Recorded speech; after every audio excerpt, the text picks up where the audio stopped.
welcome to another RSR. Tonight I'm reviewing Toronto FC 0, Atlas FC 1, and Leagues Cup 2023 East 3 Group Stage. Toronto FC 0, Atlas FC 1, in La Leagues Cup, Fase de Grupos, Jornada 3. Atlas moves on and wins the group. New York in second. Toronto is eliminated. So pretty much any chance for the Champions Cup for next season is up in smoke, thanks to Bob Bradley throwing the Montreal game away and this tournament being thrown, because there's no way they're winning enough games in the final 10 to get to the playoffs and even make a run in the playoffs. So pretty much in my book, the season is over. The season is over. The 10 matches at the end don't really matter at all. I ain't seen anything to say that the matches, the last 10 of the season, are going to matter at all. They're not. They're not. I'll tell you about the goals. I'll tell you about what I think. I'll give some people some plaudits. I'll give the man of the match, and then I'll tell you what I think about the club, because really I ain't got much to say about this game because how much of a train wreck it was. So, with that being said, we got Jordi Caicedo scoring the one goal of the game in the second minute. Pops it into the net. Beautiful placement into the far corner.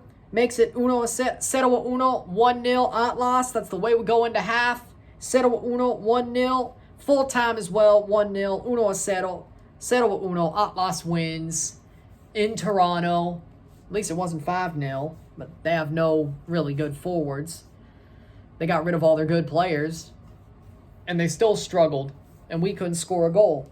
With that being said, stats are as follows. 13 shots to 12, 6 shots on goal to 4, 48% possession to 52% possession, 439 passes to 480 passes, 82% pass accuracy to 84% pass accuracy, 12 fouls to 21, 0 offside to 2, 1 yellow card to 1, 0 red cards to 0, 5 corners to 4. Toronto is absolutely... they don't care. They've given up. Now, I will say there are a couple of players that I'm very not proud of, but I would say they gave me a positive interpretation. Jesus Batiste, he tried. He bombed down the wing. He tried. I got to give Jesus Batiste some respect. He tried. Stefanovic was good at the back. Rosted was horrible as always. It should have been Mabica Stefanovic if we wanted any chance. But again, we didn't do that. Ibarra, I thought he looked pretty good in midfield. He took a couple of shots.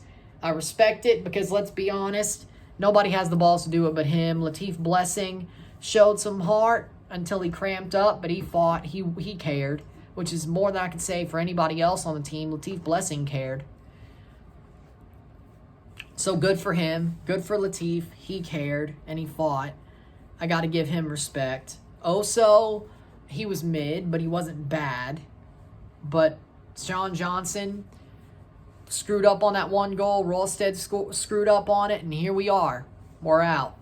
6 goals against, no goals for, no points. And we probably ain't winning any of our last 10 matches either, because why would we? Why would we win any of our last 10 matches?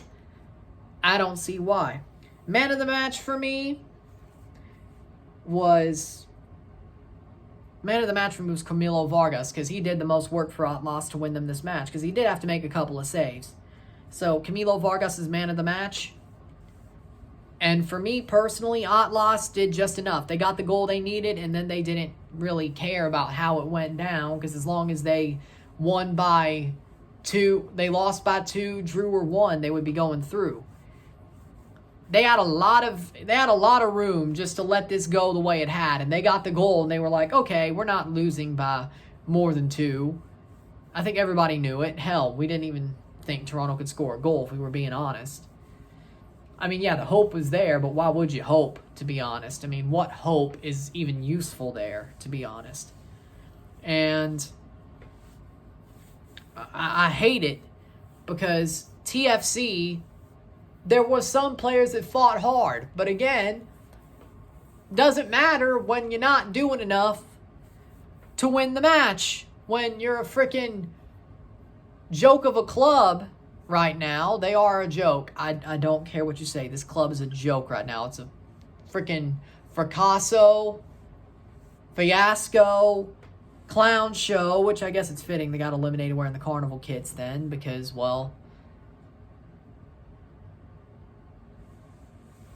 Looks like colors a clown would wear, you know? Cirque du Soleil, you know? For me, you know why this team is screwed up? I'm going to tell you exactly why this team is screwed up.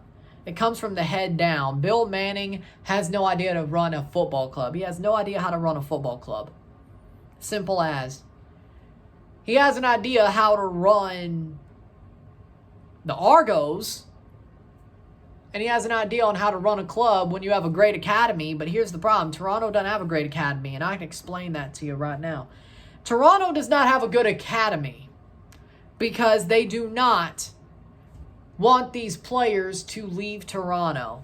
You know what I'm saying? They want these players to be Toronto stalwarts, TFC stalwarts, because they're teaching all for one, like all for one means you're forever Toronto.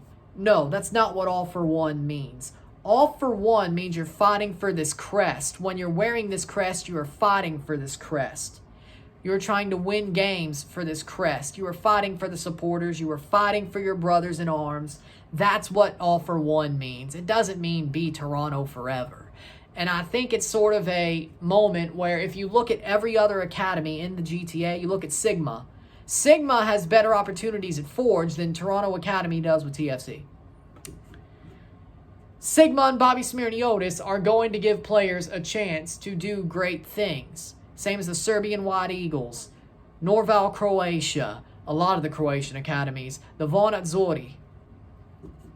Simple as, look at all these academies in the GTA. Why are they producing better players than the Toronto FC Academy? Because these players are focused on getting to Europe, taking that next step in their career, going from League One Ontario to the Canadian Premier League, to the MLS, or maybe even straight to Europe.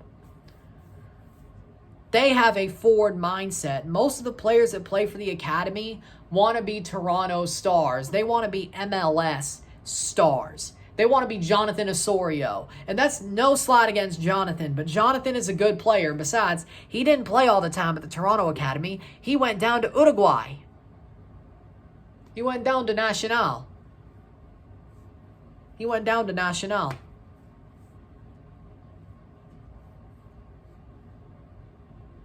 He played at Nacional for a couple of years. He played there and then went back to Toronto's academy, then got the tryout, then played for the club and has become a stalwart. Like, yeah, he's one of our own because he was born in our backyard, and he did spend time at the academy, a very little amount, but he spent time there. But at the end of the cycle, when he became a player, a professional player, it was probably more the work of that he got down in South America than what the academy taught him. And they try to use him as this deity success story when in reality he wants to be in Toronto. He's very good in the MLS. He wants to be in Toronto. He wants to be at home. He's had chances to leave and he has not. And he said that he wanted the challenge, but he wanted to stay. I mean, in the end, I think if you want the challenge, you should go. But Oso's wanted to stay over having a new challenge. But he's damn good. But here's the problem. There's only one Jonathan Osorio.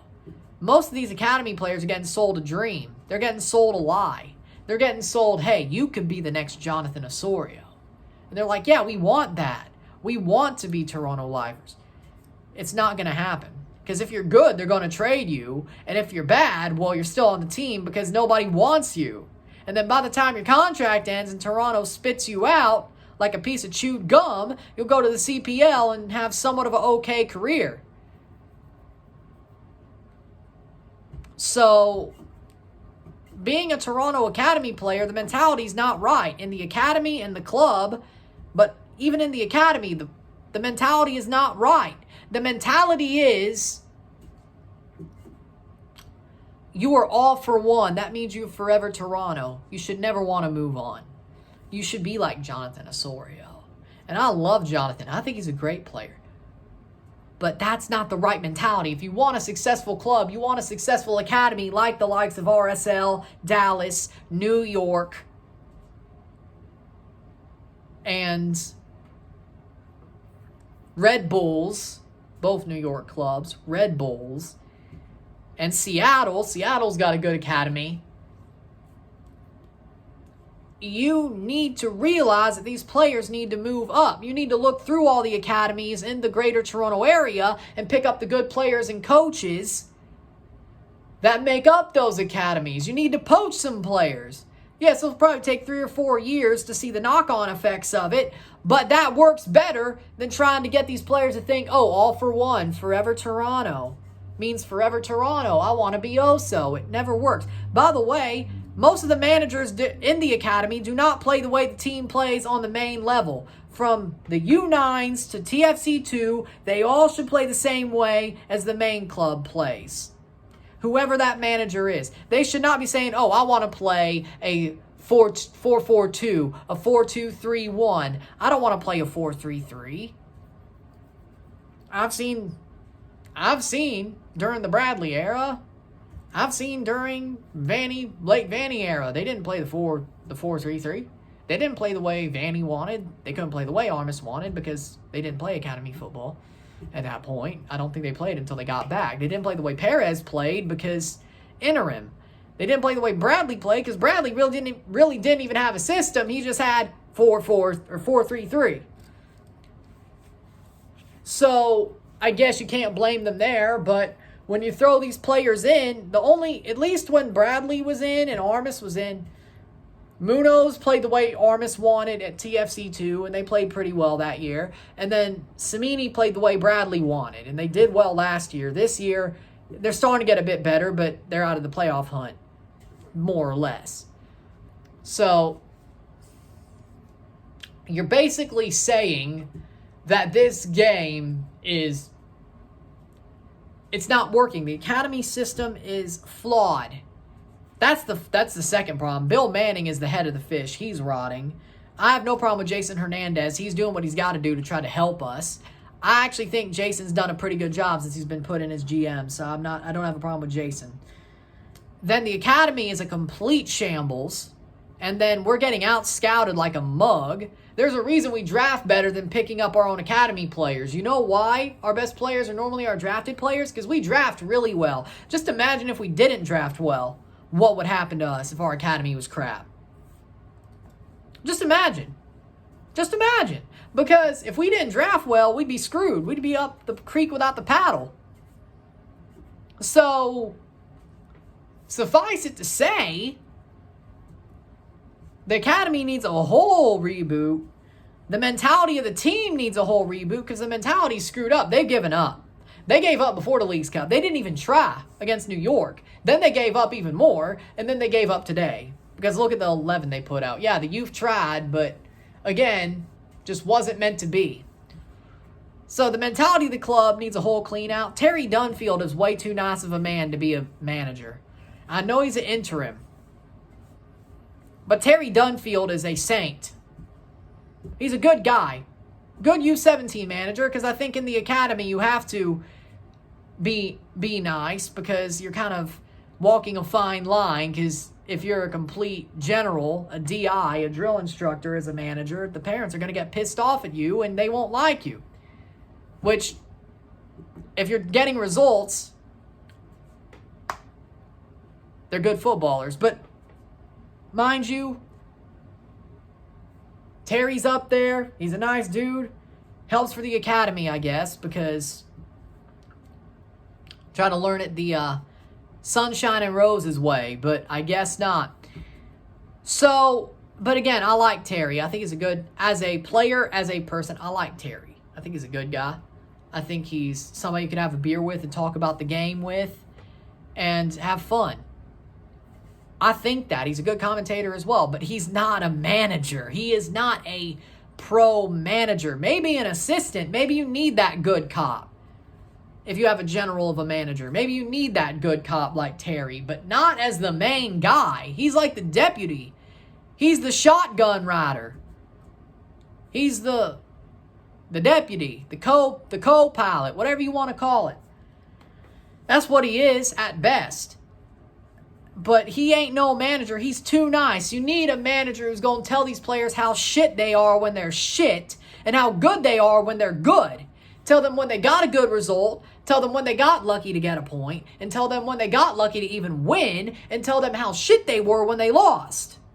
Or tell them if, hey, it was hard, we were hard done by. Because sometimes that happens. Not this year, but sometimes it happens. And you tell them, hey, you played well, but we got hard done by. But at this point, it ain't hard done by. They're just shit. And they've just given up. They need somebody, honestly, in my book, they need a pirate. They need a pirate. And preferably a DI assistant manager as well. Drill instructor, of course, if you don't know. General drill instructor, whatever you want to call it. Terry, I feel bad for him because he got thrown to the Wolves. I do. I think some portion of my brain says Terry got thrown to the Wolves. And I feel sorry for him because he's a good guy. He'll never get another MLS job. They may not even keep him at the academy after this because he served his purpose. I wouldn't, if it was my decision, I wouldn't fire him from the academy. Unless I made him a good cop assistant coach, if it was my decision. But, again, I think he could do that, but maybe you got to take all the rot out, which, not his fault, but he's part of it now, so to speak. It's Bill's fault, but again, with that being said, this team is just so discombobulated. And still, they have to change out the players. They have to clear out the dead wood. They have to get better players. I think Insigne, he needs to go to Saudi. I would move him out. Put Malula as a winger and then buy a striker like Harold Preciado or Jeremy Pino to put up top and have that as a front three with Bernadeschi on the other end if he stays. If not, DeAndre Kerr could be on the other side with Malula and Pino or Preciado. That's what I would do. And I think it would be better, personally. I think it would be. With that being said, this team has to clear out the deadwood. They have to get players that are committed to the cause, committed to the new manager's system, and will play that system and fight for the crest. That's the big thing. They need to rehaul the academy as time goes on. The knock-on effects will take about 5 years to see. Hopefully the new manager's there when that happens. They need to get rid of the freaking whole physio team and then restock it with actually good physios and Alex McKechnie, the Raptors doctor. They need to have a manager who's a general or actually is passionate about the club. Hopefully both, but, hard to do both. Hard to do both. And they need to just change the mentality overall. The fish rots from the head down, and you got to throw out that fish. It's stinking.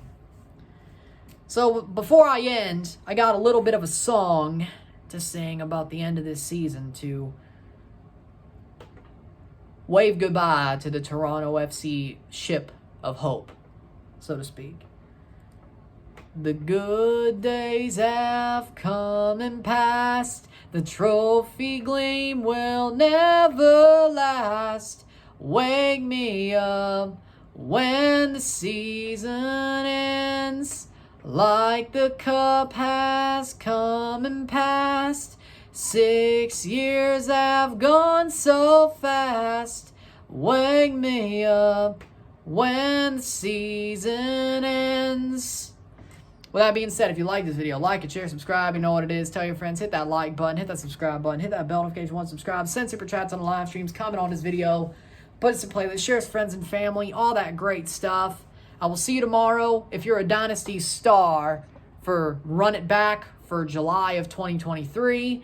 And I will see you tomorrow, everybody, for a live watch-along of Columbus Crew versus Club America and a live watch-along and review of Sporting KC versus Chivas. So I'll see you tomorrow. Let's finish out the month strong. I'm Ryan and I'm out. Peace. Congratulations, Atlas. Commiserations, Toronto. Peace.